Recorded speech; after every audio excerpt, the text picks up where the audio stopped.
Welcome to the Billionaire Mindset, your 30-day journey to thinking like a billionaire. Now you can just watch this video, or if you want to sign up for the entire series for free and get the bonus PDF companion calendar, check the link in the description below. Today is day 25, and we're going to learn how you can find your passion like a billionaire.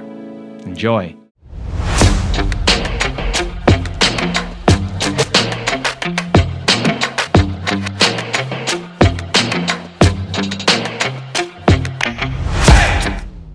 I had students last week, 160 of them from Harvard and South Dakota State.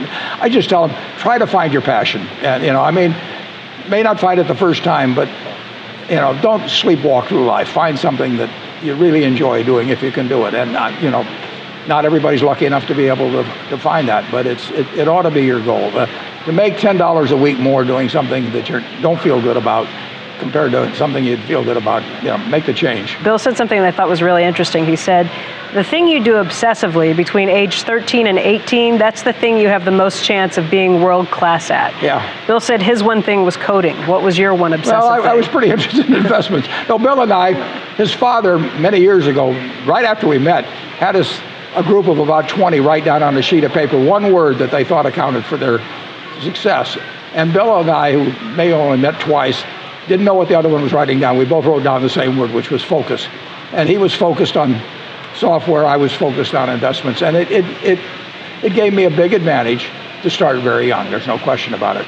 Computers, when I was young, were super expensive. And my friend Paul Allen and I actually snuck into places at the University of Washington where they had computers that weren't being used at night. And so we were fascinated by what the computer could do, but very few people were getting exposure. We had to go out of our way, and we were lucky that we did it all.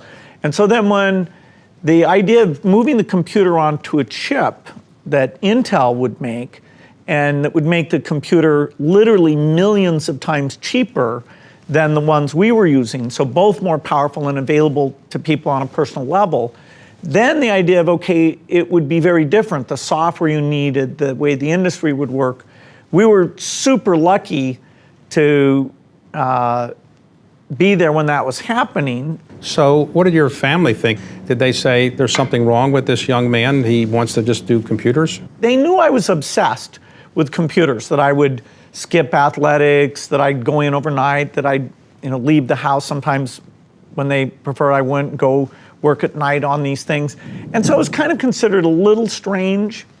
And the big moment was when I said, instead of going to part of my senior year, that I wanted to go work for a company writing software. So they were great about allowing that to be my hobby. The way to make movies is to do stuff that you love, because, for 25 years I worked on the Oprah show, and Stedman will tell you that there were nights that I came home and I almost, it was hard to even take off my clothes because I knew I was going to be getting up 4 hours later. But I never really felt exhausted.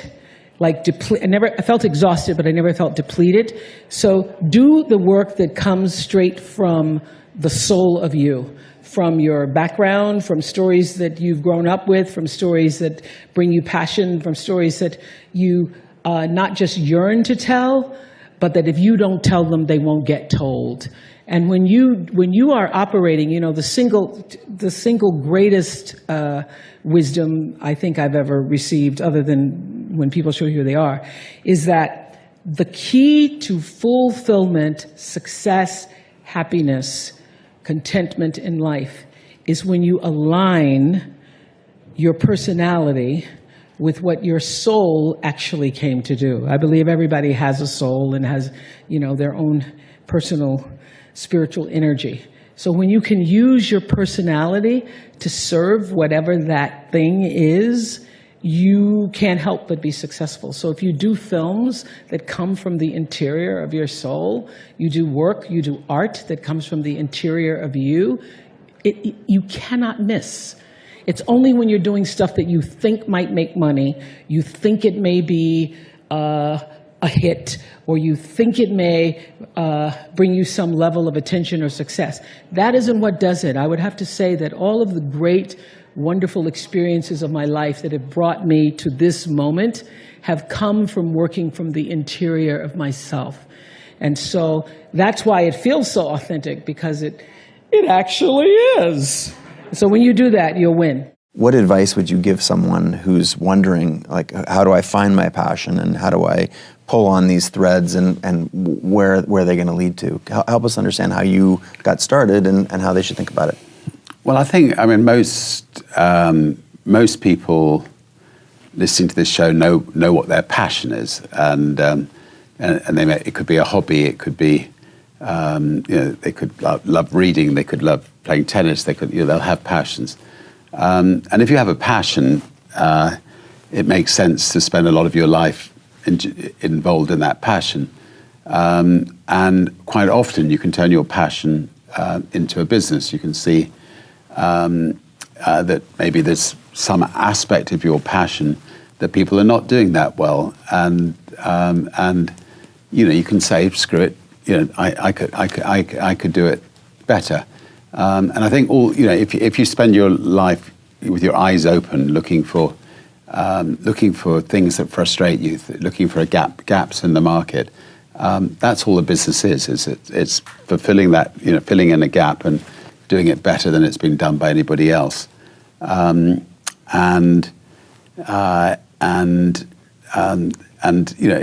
People who don't have closed minds will most likely find those opportunities. Now, I suspect there will be 100 people who will have come up with that idea before you, but those 100 people, won't have had the courage just to go and do something about it. So, so it's those few people who just say, right, I'm going to give it a go, that often end up, being successful. You don't choose your passions choose you. And I would always advise young people, actually anyone, to get in touch with what you're really passionate about. And it's a gift to have a passion. Some people are lucky they have more than one passion. They have 2 or 3, and that gives you energy. You can't force a passion on yourself. It just doesn't work. You can try, but it's unlikely to succeed. Ever since I was 5 years old, that's when Neil Armstrong stepped onto the surface of the moon. I've been kind of passionate about space, rockets, rocket engines, space travel. I became a science fiction reader, and I've always known that I wanted to, do something having to do with space, and I've spent a lot of time thinking about it for really almost my whole life. And that's one of the things, you guys will find that you have passions, and having a passion is a gift. I think we all have passions, and you don't get to choose them, they pick you, but you have to be alert to them. You have to be looking for them. And when you find your passion, it's a fantastic gift for you because it gives you direction, it gives you purpose. You can have a job, or you can have a career, or you can have a calling. And the best thing is to have a calling. And if you find your passion, you'll have that, and all your work won't feel like work to you. People look at Airbnb and they think we were an overnight success, and that couldn't be further from the truth. It's been a very long haul to get to where we are today. 3 years is a very long time when you're working 6 or 7 days a week. It is. 12 plus hours every day. It actually feels like a decade to me. It doesn't feel like 3 years, it feels like 10 years. But my advice to entrepreneurs would be, you have to have an uncanny amount of persistence, like almost to the point of people call crazy. And I think you get persistence. Persistence comes from pursuing an idea that you're incredibly passionate about. So maybe we should back up, and it actually starts with being passionate about your idea. And I think if you're passionate about your idea, nothing's going to stop you. And I'm going to tell you something that a lot of people, 99% of people disagree with me on, right? Everybody says follow your passions. I say that's bullshit, right? I say follow your effort. It's amazing how we're all passionate about things. We are all passionate about something. Helping veterans, helping this organization, helping this group, that's great. But no matter what, it all nets out to where do you put your time? Because when people put in their time, you get better at things. And when you get better at something and get good at something, then you have a chance to be great at something. And you know what I've learned? Nobody ever quits anything they're great at. And once you get great at it, it's amazing how passionate you become about it. Follow your efforts, right? Because it's not in the dreaming, it's in the doing. The passion I've always had for business and being an entrepreneur that transfers into the Mavs, I've always been passionate. Some people thought, you know, it's more OCD than anything else, which I think is a great trait for an entrepreneur. When I mentioned the stamp business, I would stay up till 3, 4 in the morning, even though I had to get up and go to school, and read Lynn's Stamp News and Scott's Stamp Journals and have them all memorized and use that to give myself an edge. Even when I was in college, I'd be in the library reading business books and just looking for business biographies and just reading all I could about business. When I had Micro Solutions and, you know, I started with no money, you know, I'd pull all-nighters in front of borrowed computers, teaching myself software and how to program. You're not like the regular guy who owns a team who just, you know, sits on the sideline and his family come. You be involved. You talk to the other team. Oh, yeah. If you try to get a motherfucker to sign with you, don't sign. You call him all kind of punk.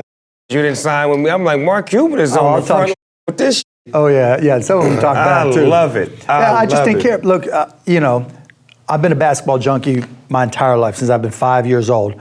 And I just get into it. You know, we all have something, right, where you're just like out of control, right? Just super passionate, right? And it's always been basketball for me. I mean, during a game, I'm out of control, right? Those 48 minutes. Right. Any other time, I'm like this. I think as a kid, I always had a kind of scientific curiosity.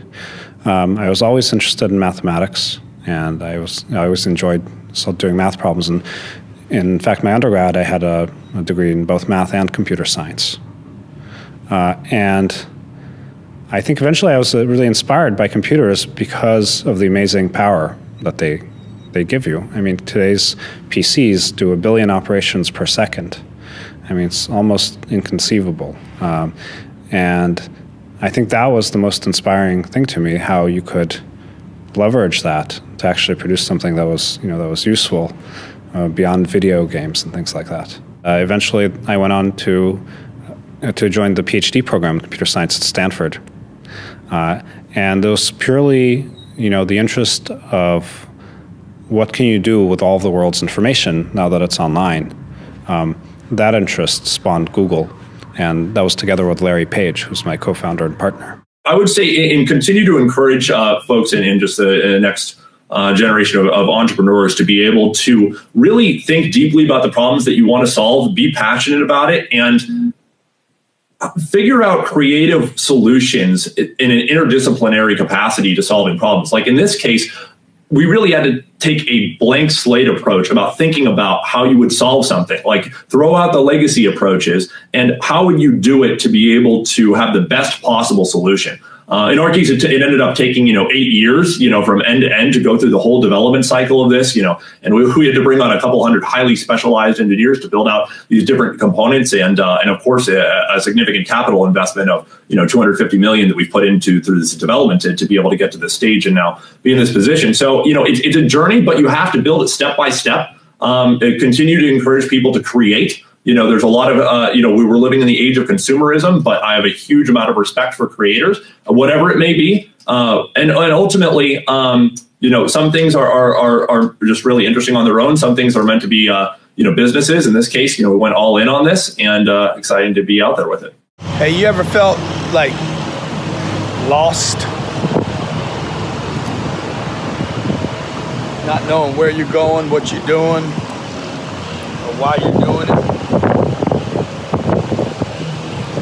Maybe you're out of work right now, you don't have work, or maybe you don't like your job. Oh man, sorry about this. Whatever, you got a relationship that's ended. Could be a bunch of stuff, right? You just don't know where you're going, what you're doing. Hey, I want to tell you, number one,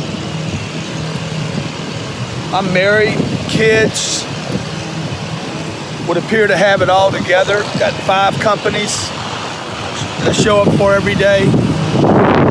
Sometimes I feel lost. So, there's nothing wrong with you. Don't start thinking there's something wrong with you. Sometimes we just feel lost.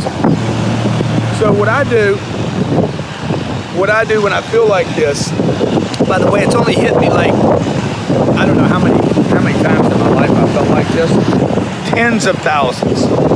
Not 10 or 12. Tens of thousands of times. I've woken up middle of the day, at night, come off of a big win and felt lost. Like, hey, what am I doing here? Why am I doing what I'm doing? Where am I going? What am I going there for? Why is it working? I'm good, man. I'm good. You know, what's the point? Okay, particularly when you start having some success in life, it's easy to understand why you're feeling lost when you're having some failures, and then you're like, "Ugh, what is it worth?" You know, it's not worth the energy I'm losing. I'm getting disappointed and discouraged and taken down. But when you're winning, it happens too. You know, you have a big victory, achieve your target or exceed it, and something happens. Something comes in after, like a sense of loss. What I do is this, okay? Anytime I have that go on, by the way, it's happened to me so many times. I don't think I'm an expert at it by any means. It's all right. I can't really even explain the whole thing, okay? I'd like to give you some clinical, I'm sure there's some jackhead out there that'll give me some clinical, professional advice about what's wrong with me and tell me I have some issue. But the reality is, it doesn't matter what the issue is. The reality is, what are you going to do about it? Because it's going to happen to you, okay? What are you going to do when you wake up and you feel lost? You feel less than. You feel a sense of either depression or despair and no direction. What I do is this. I show up. I show up, man. A buddy of mine told me when I was at a super low point in my life. He said, "Hey, man, show up even if your eyes are bleeding and your life is low. Show up anyway. Show up. Show up." This is what I do. I show up. I put a smile on my face. That's right. I put a smile on my face. I try to be exceptional in the space that I'm in. I try to be an example, a beacon. I don't want to be the bad attitude. I want to be the good attitude. I want to be the example. Thanks, man. Hey, thank you so much. Thanks a lot. See, I want to be the example. I want to take the time to say thank you so much. So look, if you're feeling a little lost, man, just keep showing up. Just keep showing up. Okay, number one, show up. Number two, be an example. Be a beacon. Be the example of positive, smile on your face, extra levels of service. And at some point, you got to trust a little bit. Okay, number three, you got to trust that things they're gonna turn. You have to trust that things are gonna change. They're gonna get better. If you look around this planet, man, most things somehow keep working. Somehow things keep working, okay? Most people don't get in wrecks. There's a few wrecks. The news doesn't report all the good stuff that goes on, but good stuff does happen. Somehow this planet keeps spinning. This rock that we're on, this flying through the universe, somehow doesn't hit anything big enough to throw it off course, and we keep on keeping on. So the three things that I do is I show up. First of all, I know it's coming. Okay, let me just say, I know it's going to happen. It's like a loss of creativity, a loss of direction. Don't know what I'm gonna do. Don't know why I'm gonna do it. It's like my tank's empty. What I do when that happens, number one, is I show up. Number two, put a big smile on my face and deliver extra service as a way to get out of this thing. And number three, I trust that it's going to change. I got to put this phone down because I'm driving now. 3, trust that it's going to change, even though I've become an expert at this. Trust that it's going to turn. All things pass in time. All things pass in time. So look, I hope this finds you well. If you like this video, please comment on it. Tell me what you liked about it, or what you didn't like about it, or what do you do? How do you guys handle the lostness? How do you handle the down? How do you handle the lack of direction? What do you do? If you think I have some clinical issue, please post it. What's wrong with me? I don't know how that helps anybody though. I don't know how the labels help. Oh, now we know. you're this. And then if you hadn't subscribed to the channel, I'd really appreciate if you did that. Listen to that southern accent coming out. I really appreciate you did that. Really appreciate if you would subscribe. I drop about 2 videos a day on YouTube. So anything on sales, marketing, real estate, finance. I want to help people. Because ultimately, the thing that keeps me out of the lostness, when I come back to my senses, when the thing passes, I want to help people, man.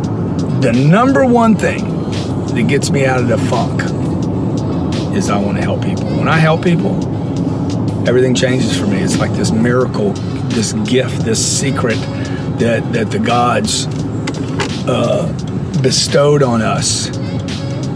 Help someone and you will feel better, okay? I think one of the things that happens is it's such a compelling thing that we want to help people, that when we can't help people, when we find out we're limited to the number of people we can help, it takes a lot out of us. I know you want to help people. I trust that you're a good person and you want to help people. You want to help your parents. You want to help your brothers, sisters. If you've ever had somebody in your life that you loved and you couldn't help, dude, it's a killer. Kills me. Interesting. I'm just thinking about something right now. But it kills me when I can't help somebody I love. They either won't take my direction, can't take the help, can't make the change. I know that nothing's going to shift. Or there's a situation in their life where it just I can't do anything. Man, I hate that. I don't want to think I'm powerless. I want to think I can help anybody, anytime. How many selfish people out there? I'm gonna tell you something, the mission you're on right now, this business mission that you're on, this mission to build a business, to take care of your family, you better get selfish. Okay, you better put a financial statement together. Running a business is about money, period. Okay, it's not about all this other stuff that you're being told right now. I went to college, spent 17 years. My dad died when I was 10 years old. I have 2 major regrets in my life: that I didn't get to spend more time with my dad, and that I didn't serve in the military. I had a chance, and I didn't do it because my mom taught me out of it, because my mom's like, oh, don't get hurt. Okay, and what I did was I ended up with no mission, and I got hurt bad. From the age of 15 years old to 25, 0 mission, no mission. There was no mission in life. How many of you see people doing this every day? No mission, no place to go, nothing to achieve, no target, okay, no enemy, no clear enemy. I was working with the Pentagon, 100,000 troops coming back. They're like, hey, can you help these guys in transition, dude? I said, yeah, I can help you, but you got to quit talking about things that they don't understand, man.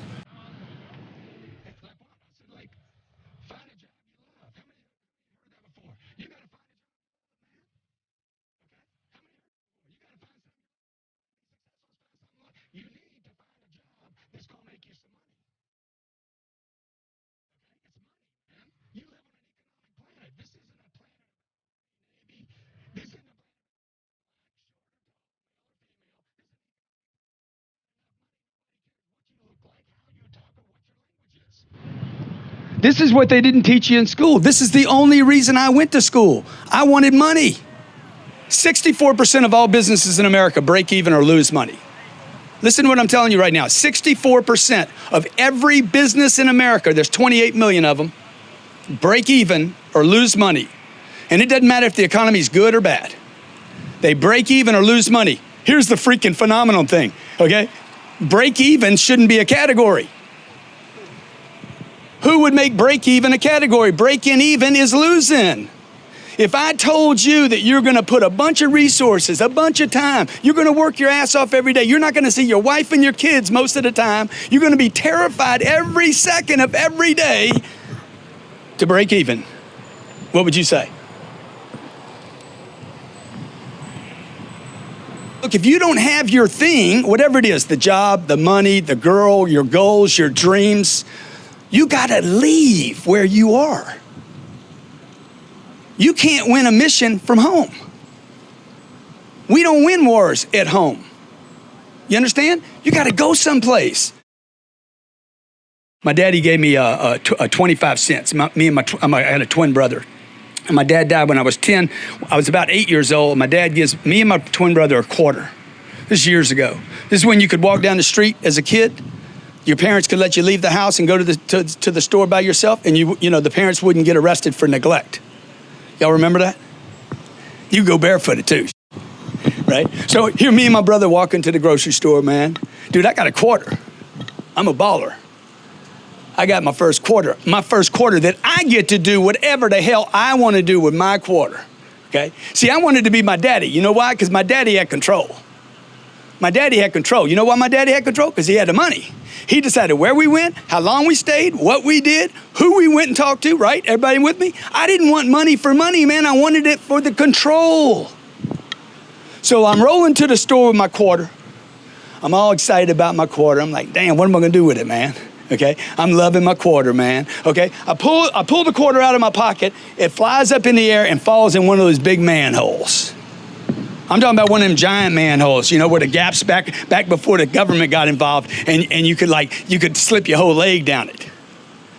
Man, I just lost my quarter, man. How many lost some money before? Oh, how bad you want that money back now? You can do anything. I'm on my freaking knees. I'm in a gutter trying to get it, realize how sharp my arms are. I go home, I'm crying. Daddy, I lost my quarter. I thought he was gonna beat me. Never play with money, son. Never play with money. How many of you had a dad like that? You don't play with money, boy. Never play with money. My grandpa grabbed me. He's like, son, come over here. Let me tell you something, man. Your daddy don't know what he's talking about. He's got good intentions, but check it out. Never go any place with one quarter, ever. Have a lot of quarters, boy. Which one's right? Which one's right? Look, your parents taught you some great stuff. Everybody agree with that? Half the stuff that Gino is going to teach Lucas, right on. It's all good. It's like, yeah, that's all good. Yeah, that's right. No, Lucas can't even argue with this. But the other half, it's just wrong. The world's changing. How many agree the world's changing right now? Dude, the world is changing. It's changing so fast, right? You got to take the old ideas that you have and you got to look at them again today and say, hey, is this true anymore? Is it true?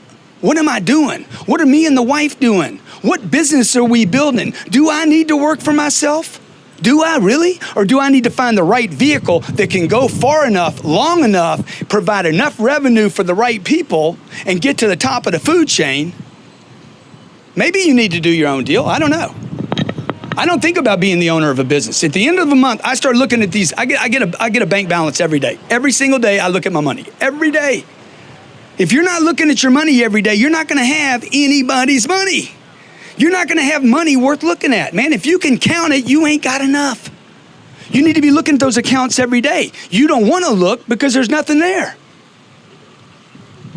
Right? Remember this, 64% of businesses in America break even or lose money. Okay, check this out. 22 out of 28 million small businesses in America have no employees. 0 employees. What kind of business is that, man? I am the master and the slave. I am the prisoner, the warden, the jailhouse, the system. Dude, you're stuck. That's not a business. You cannot do the solopreneur thing, even though you see some guy on Instagram rolling out with a Lambo. Okay? It's bullshit. That's not a business. A business is people in a company. Anybody know any major successful person that didn't have a bunch of employees? Anybody here know any great company that had one employee? One flow of income? That didn't use debt? Okay? Caterpillar, debt. Coca-Cola, debt. Ford Motor Company, debt. They had to use debt. You got to use debt to expand. You can't stay small and expect the world to know you. It's impossible. How many of your parents told you this? Don't get too much attention. Fly under the radar. Don't toot your own horn. Be seen and not heard. Dude, you don't get attention today, you have absolutely 0 chance of being successful. Money follows attention. Period. End of story. You guys that don't have time for Facebook and Twitter and Snapchat and Instagram, you're like, I ain't got time for all that. How many of you said that before? You're like, I ain't got time for all that bullshit. I'm busy being broke. I'm busy running my shit. into the ground. I'm busy freaking with a bunch of old lies and old ideas. I'm busy paying for my house note for the next 27 years, stuck in one place, and I can't move to jobs, right? See, I mean, one of my businesses is the real estate game, okay? For the real estate game to work for me, I have to be willing to move. You want to play the real estate game? You want to play the apartment game? You can't buy a product here in San Diego, California right now. It's not going to cash flow. There won't be any cash flow. I want to be in the real estate game. Where do I start? You start by leaving San Diego. Oh, I don't want to leave San Diego. Then shut up. Because you're not going to buy any real estate. See, because you don't understand the objective, the mission, the target. I do. I want enough money that I get to help out when shit goes bad, okay? So I can help vets. Not talk about helping vets, so I can help them, okay? I want to do what I want to do with my money, so when somebody like these guys call me up and say, hey, man, can you come down? Yeah, man, I can come down, man. Can you pick me up with a helicopter? I just want a helicopter, dude. I don't want my money. I'm going to waive my fee, but can somebody send a helicopter up there to pick me up? I like that shit. Sure, man, we'll pick you up in a helicopter. Good, I'll come down here, okay? I'll waive my fee, right? I need money. How many of you need money? Okay, you guys need to have this conversation. Me and my wife look at our money every week. I look at it every day. Me and her sit down and look at it every week. Where are we going? What are we doing? How much is enough? I know that's what some of you are thinking. How much is enough? Okay, look, you don't even need to ask that question right now.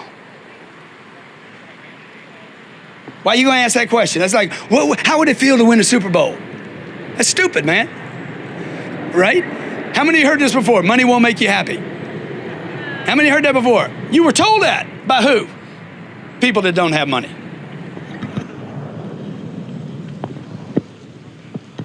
So look, my message to you is this, okay?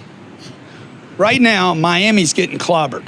Miami, entire state of Florida, 6 million people were displaced. 6 million people had no idea 2 weeks ago they'd be in their car driving 9 or 10 hours in a car, paying hotel fees, feeding their kids, right? Nobody had that on their budget. You can't budget all the bullshit that's going to happen to you this year. Everybody agree? What takes care of that? Money.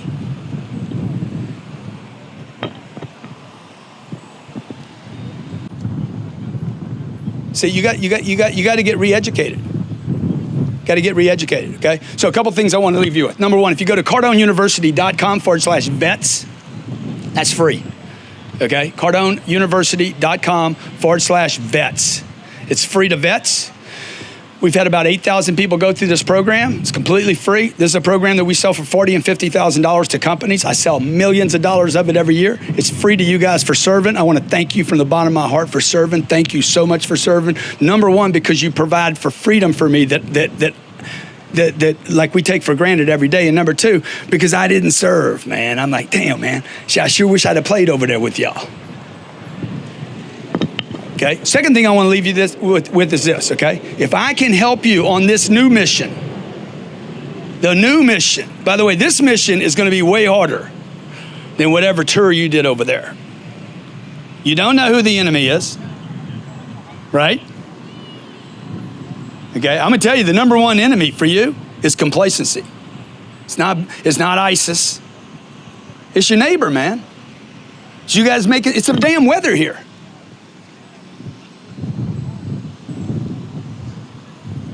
The only thing that makes sense of San Diego is Los Angeles. You guys look great compared to Los Angeles. They're freaking nutcases up there. You guys like, yeah, you see, they're nuts up there, okay? I'm gonna tell you something. If you're not making the kind of money you wanna make, you're crazy living here. You need to go. Your family needs to go. Pursue financial freedom.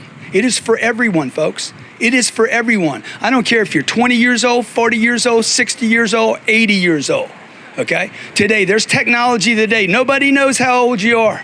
Nobody knows who you are, what you're doing. You don't have to actually leave your house today if you're willing to work the program, okay?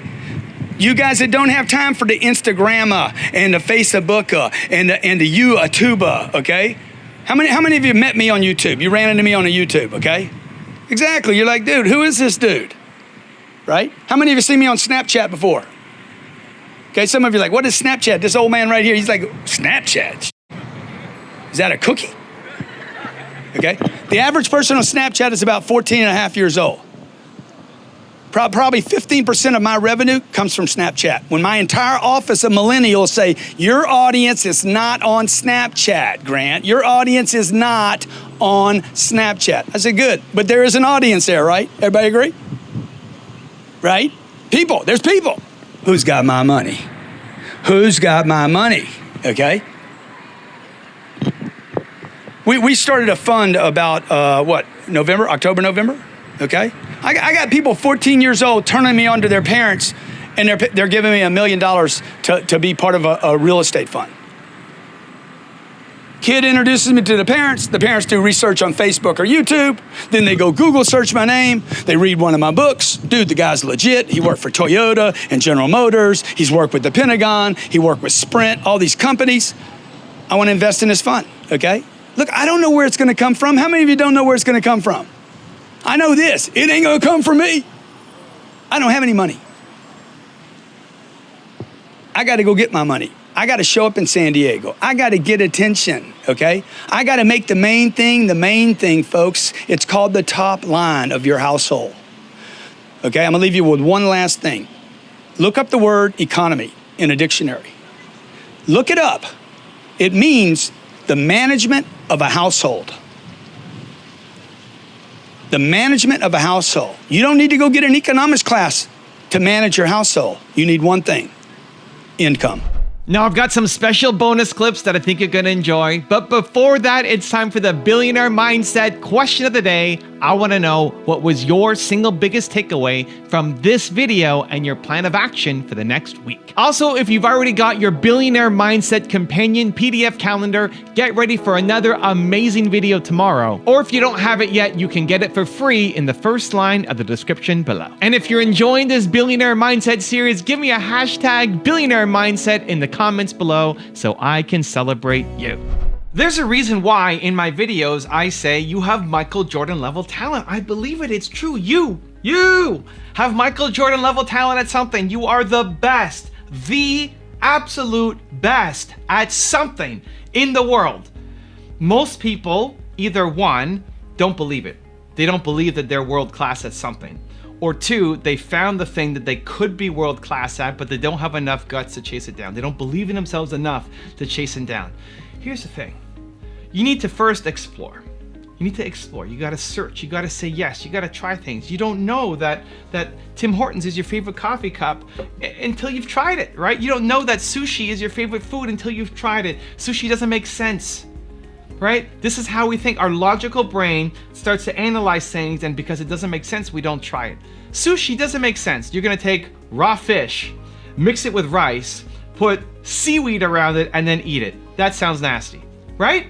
If you've never tried it before, it sounds nasty, but it's the best.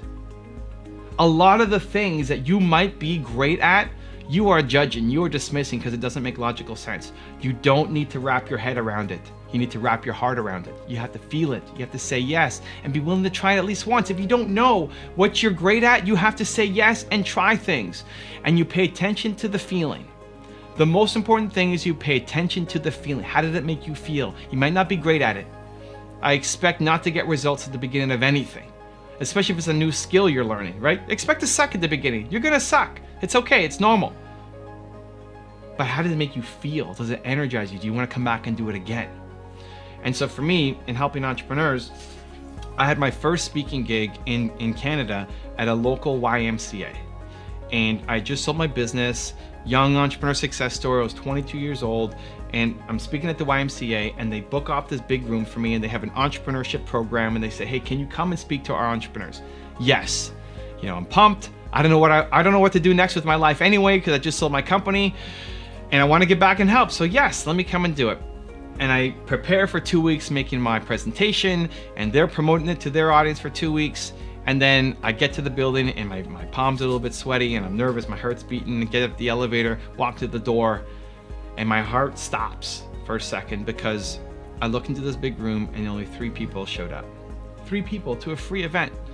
And in my head, I'm thinking, how am I ever gonna turn this into a business, right? How will I ever turn this thing into a business if I can only get 3 people to show up to a free thing with a partner? But I did my presentation anyway. I prepared. I didn't want to let these 3 people down. And it was the best.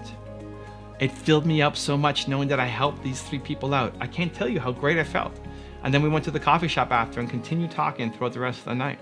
And I knew that I had to find a way to keep going, even though it made no logical sense. And here I am. I'm 39 now. I was 22, right? Still doing what I'm doing, just on a bigger level. I could not tell you that I would be here. I had no idea what it would look like.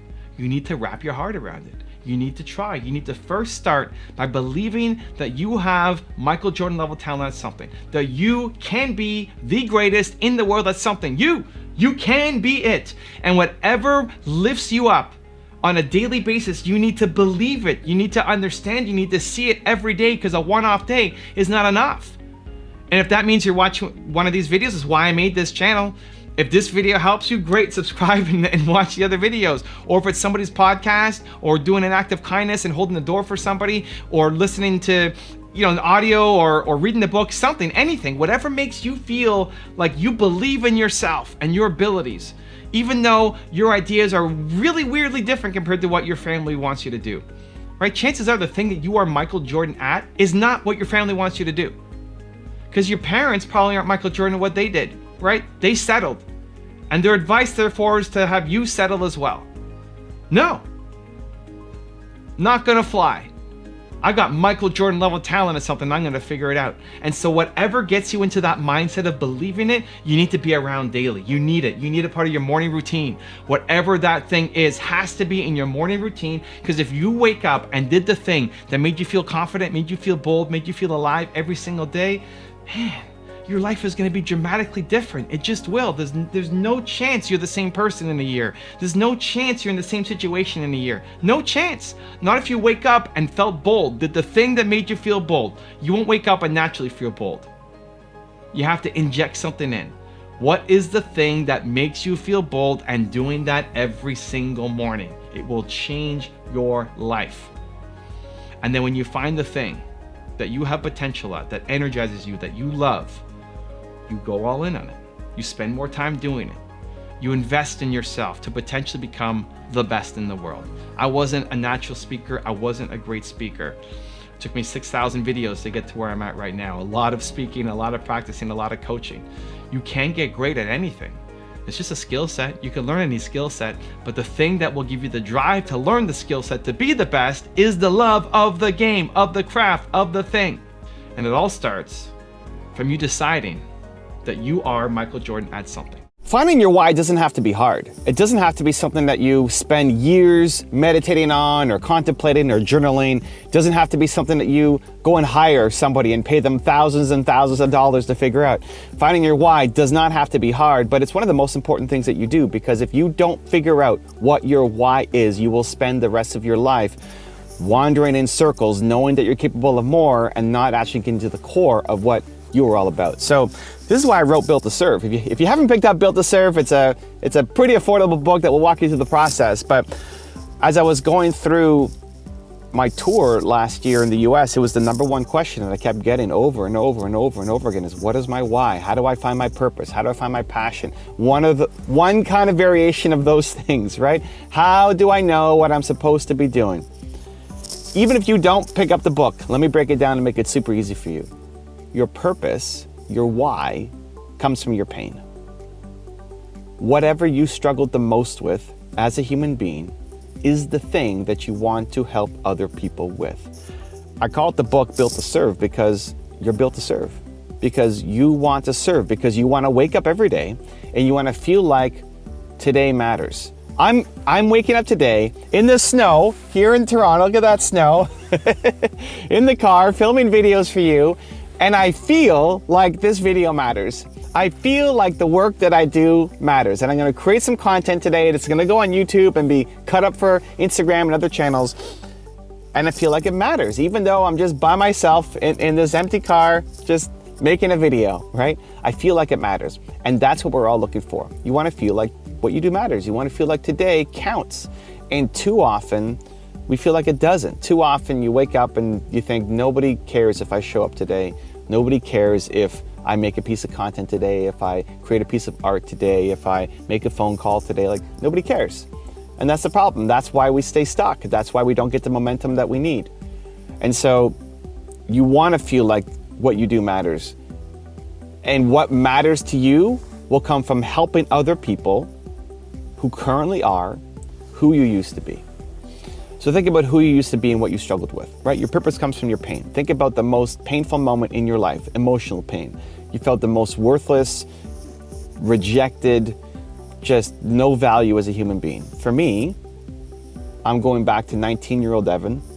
I'm 40 now, so it's 21 years ago. 19-year-old Evan who started his first business, wasn't making any money, was full of self-doubt, was trying to make it look like I was more successful than I was to my friends, to tell them I'm living the entrepreneur life and I'm grinding away. Meanwhile, I had no money, I was having no momentum, no results, and was really struggling, worried, frustrated, and just thought, how did I end up here?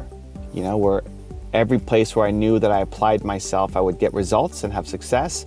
And here I was applying myself like crazy and just nothing was happening, no results. Every day, day in, day out, working, just nothing seemed to be happening. And I was too embarrassed and ashamed to tell anybody around me. My business partners knew because they were they were in the company with me, but everybody else, my friends, the people around me, I was too embarrassed to tell them that I was struggling.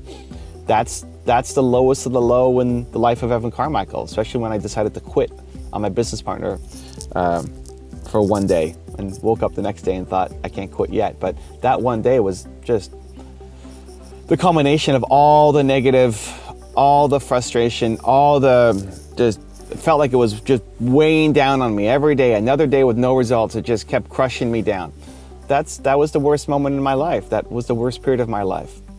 And that's who I still make content for. That's who I'm making this video for. That's what I wake up every day and trying to help, because there's lots of people, there are millions of people right now who are 19-year-old Evan. And same thing for you. You came through a lot of pain and struggle. You're not where you want to be. You're not done growing. I'm not done growing either. I'm not where I want to be yet. That's part of the beauty of the human experience. We want to keep growing and keep learning, keep getting better. So you're not done growing and learning. But what we often fail to do is recognize, man, you've come a long way. You're not where you want to be, and we kind of get lost in that of, we think about what we want next and get frustrated with the lack of results, but you've come a long way compared to where you used to. You've been through pain, you've been through struggle, you've been through suffering, you've got your story, otherwise you wouldn't be where you are right now. And people will be inspired by that. And helping get that story out there, and when you've got somebody in front of you who you see gets a result, when you can talk to somebody who is who you used to be and you see them light up, when you see the hope in their eyes, or you see the comments that they leave, and knowing that the work you're doing matters is important, that will continue to fuel you. That will continue to drive you. We're never taught how to find our why, right? We're not really taught in school or our parents how to find our why. And mostly I think it's because chances are your parents don't know what their why is either. The people around you don't know what their why is either. And that's part of the mission that I'm on. I want people to find it.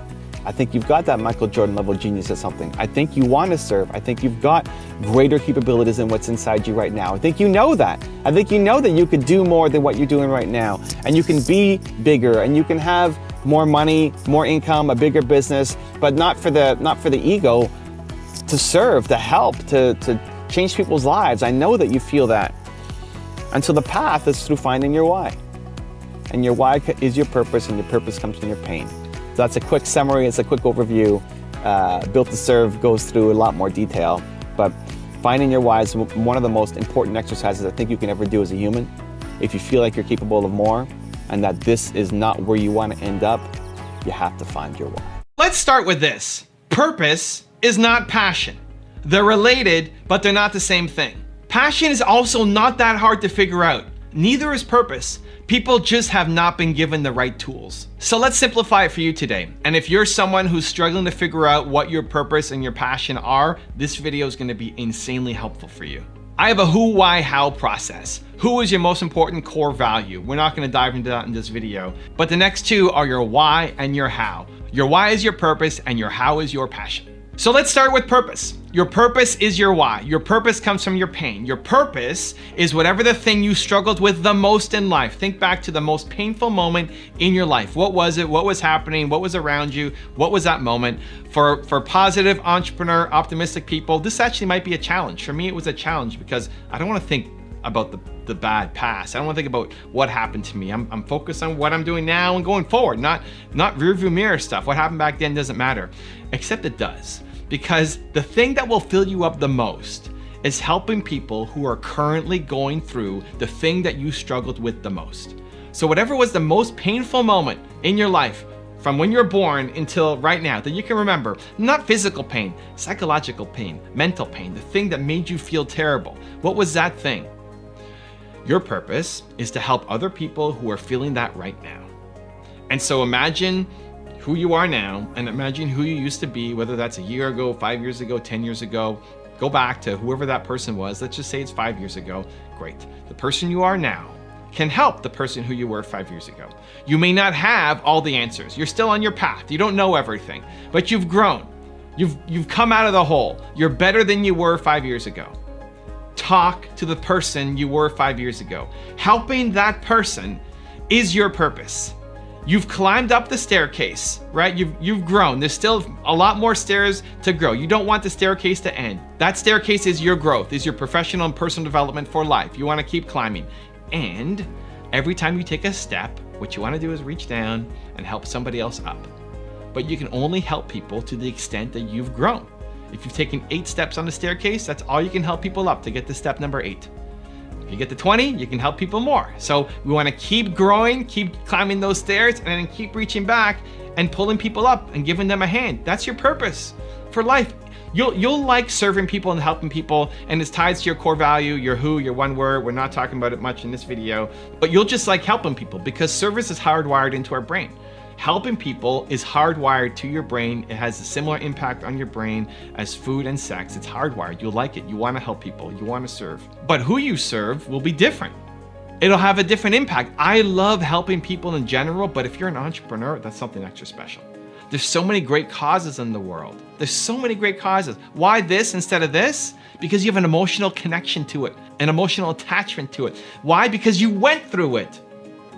Because you suffered through it, and you want to make sure that nobody else has to suffer as much as you suffered. Your purpose comes from your pain, period. It'll fill you up for life. Helping entrepreneurs will fill me up for the rest of my life. It will never get old. When I'm tired, when I have no energy, when I'm depleted, I will still meet with entrepreneurs because it fills me up.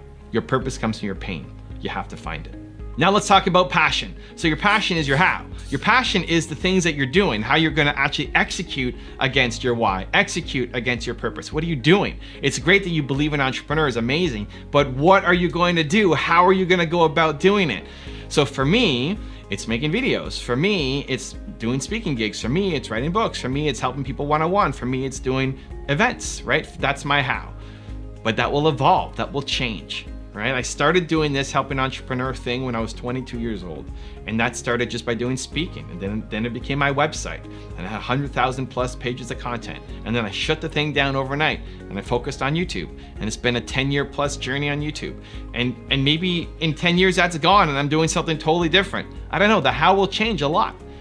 What you get passionate about, or to Mel's point about energy, what you get energy about will change with time. But it has to be connected to your purpose. Just because it gives you energy, it's not going to fill you up. It's got to be connected to a deeper source, which is your purpose. And so your purpose stays locked forever. Your why is locked forever. Your who, your one word, your core value is locked forever. How you go about executing it will change a lot over the course of your life. Right now it's making YouTube videos. In 5 years, it'll be something else. In 5 years, it'll be something else. In 5 years, it'll be something else. As you grow and change as a human, as technology and market changes as well, you need to adapt, you need to adjust, you need to change, which is great because you don't want to just do the same thing over and over and over and over and over and over and over and over and over and over and over forever. And so it makes sense that purpose and passion are going to be the top questions that people ask. because you want to be doing something more. You know that you're capable of doing something more than what you're doing right now. And most people look around the world, look at your friends, look at your community, look at the people you grew up with, look at them and say, are these people happy? Are these people living a purposeful life? No. What? No. Of course not. But they haven't been given the tools. It's not that difficult a problem to figure out. Just go through the who, why, how process, especially the last two for this video, right? The why and the how. Your purpose and your passion, your most painful moment of all time, and how you got out of it. And when you can flip that to then serving other people, that will fill you up for life. Finding your passion does not have to be hard. Understanding what you should be doing with your life and how you can be serving other people is one of the greatest gifts you can give not just yourself, but your family, your community, the world around you. But if you write it off, if you write off finding your passion as being too difficult, not worthwhile, too expensive, too scary, that you can't do it, then you cheat yourself of that amazing gift and you will never be happy. We're gonna fix that in this video. So I wrote this book, Built to Serve, and I did it because I was on my tour last year. I hit 90 days, 23 different cities, and I went for a different reason. I went on my tour talking about how to build momentum in your life and your business. And what I kept coming back with in every city was, how do I find my passion? How do I find my purpose? How do I know what I'm supposed to do with my life? In every city, the same thing kept happening over and over and over and over and over again. And so I don't think the right thing to do is slam people for asking the question of, how do I find my passion? I think the better answer is to actually give them a process, to give people a solution. And it just blew my mind how difficult people make it on themselves, and they feel like they need to meditate for years, they need to hire some super expensive coach. They feel like it's hopeless and they'll never figure it out because they look at the people around them and you see, well, the people around you haven't figured it out, so how am I going to figure it out? And if your parents haven't figured it out, why are you listening to them to help you figure out your purpose and your passion, what you're supposed to do? It doesn't have to be that difficult. And I started going through this process with people when I met them at my different groups and my speaking gigs in each of the cities that I went to. And the most memorable one was in San Jose, where I walked people through this process of who, why, how. And just the first question was like, hey, I don't know what to do with my life. I don't know how to find my passion. And I walked them through the who, why, how process.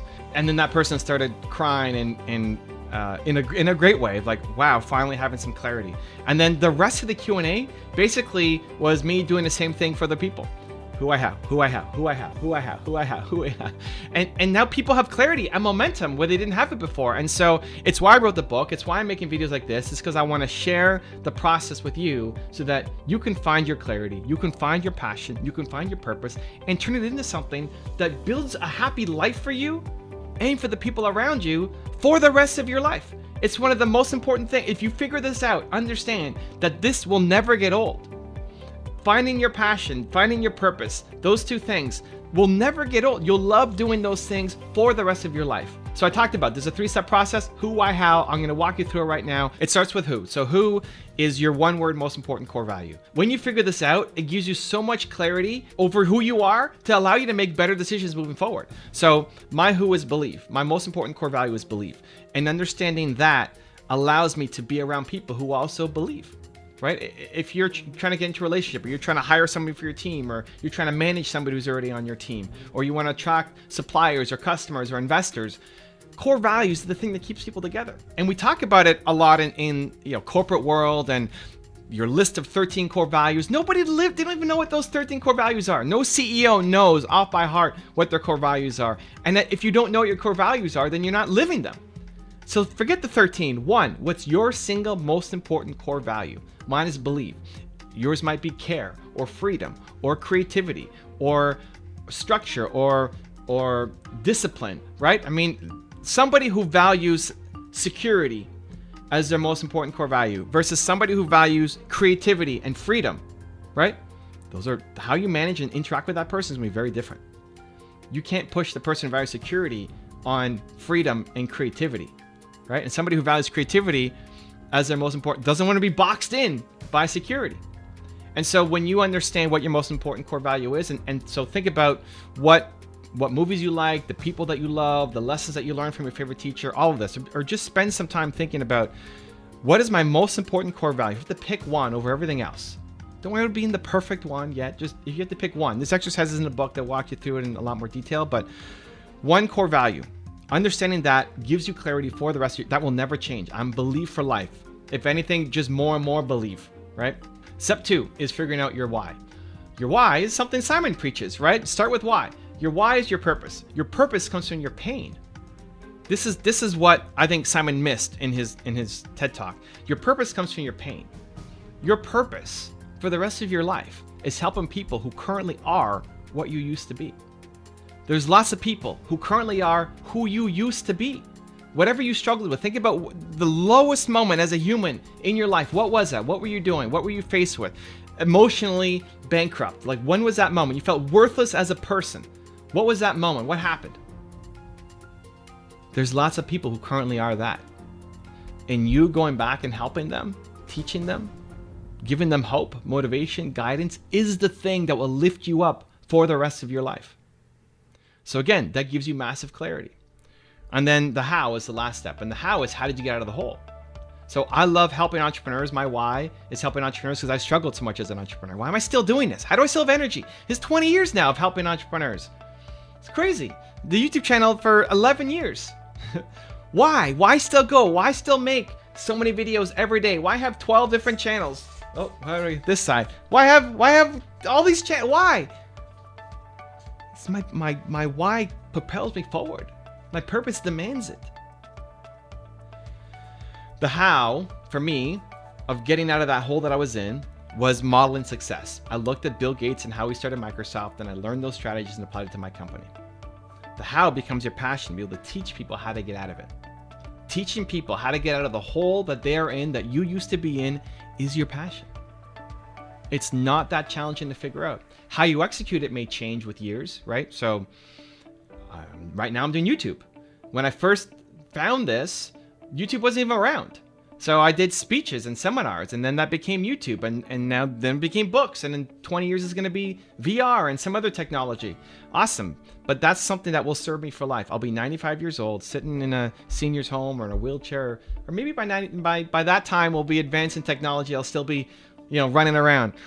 But I'll be 95 years old and looking back and still loving helping people. If you're an entrepreneur who needs belief, who feels hopeless, I'll still love helping that person get better and believe in themselves and give them strategies and how they can model success to go off and do it.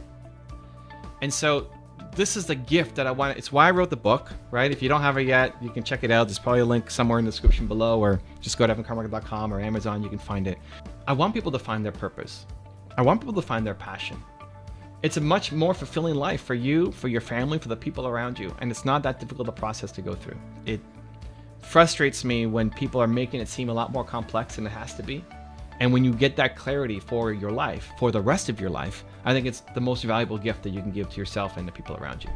If you want to sign up for the entire Billionaire Mindset series for free and get the companion bonus PDF calendar, check the link right there next to me. I think you'll love it. Continue to believe, and I'll see you there.